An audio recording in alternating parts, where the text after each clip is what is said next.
નમસ્કાર, આપ જોઈ રહ્યા છો જેકેએસ ન્યૂઝ ગુજરાતી। સુરેન્દ્રનગર મહાનગરપાલિકા ખાતે શાકભાજી વેચતા વેપારીઓએ કર્યો હલ્લાબોલ।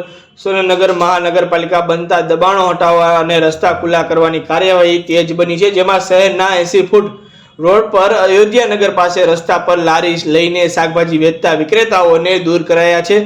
ત્યારે શાકભાજી વેચનારાઓએ ધંધા રોજગાર માટે યોગ્ય માટે જગ્યા આપવા માટે મનપા કચેરીમાં લેખિતમાં રજૂઆત કરી છે। સુરેન્દ્રનગર વઢવાણ સંયુક્ત પાલિકા મહાનગરપાલિકા જાહેર થયા બાદ અધિકારીઓએ ચાર્જ સંભાળી વહીવટદાર અને જિલ્લા કલેક્ટરના આદેશ મુજબ શહેરમાં રસ્તાઓ ખુલ્લા કરવા અને દબાણ હટાવવાની કામગીરી તેજ બની છે। બીજી તરફ શહેરના હેન્ડલૂમ ચોકથી ટાંકી ચોક અને ટાંકી ચોકથી પતરાવાળી ચોક વચ્ચે ઊભા રહેતા અને શહેરના 80 ફૂટ રોડ પર અયોધ્યાનગર પાસે રસ્તા પર શાકભાજી વેચતા વેપારીઓને પણ છેલ્લા 3 દિવસથી હટાવાયા છે।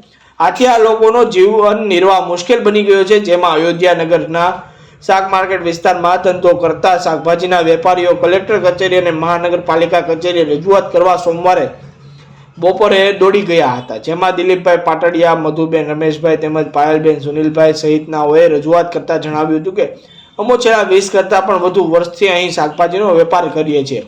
શહેરનો વિકાસ જરૂરી છે તે બાબતે અમો પણ સહમત છીએ, પરંતુ અમોને ધંધા રોજગાર માટે અન્યત્ર જગ્યા ફાળવવા અમારી માંગણી છે। જેકેએસ ન્યૂઝ સાથે મહેશ ઉતરિયા, સુરેન્દ્રનગર।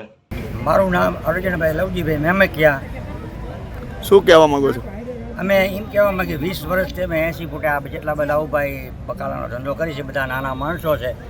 અને મેન વસ્તુ એ છે કે મહાનગરપાલિકા થયું અમે ખૂબ રાજી છીએ, અમને કોઈ વાંધો નથી, પણ આ નાના માણસને એક વ્યવસ્થા કરી આપે એવી કલેક્ટરશ્રીને આપણે વિનંતી છે, મુખ્યમંત્રીને વિનંતી છે, અને કદાચ બેન બોલે તો મોદી સાહેબને પણ મારી વિનંતી છે કે અમને નાના માણસને એક જગ્યા ફાળી દે એવી અમારી સરકારશ્રીને વિનંતી। જય ભારત। આજે કોને કોને રજૂઆત કરી જગ્યા ફાળવવાની?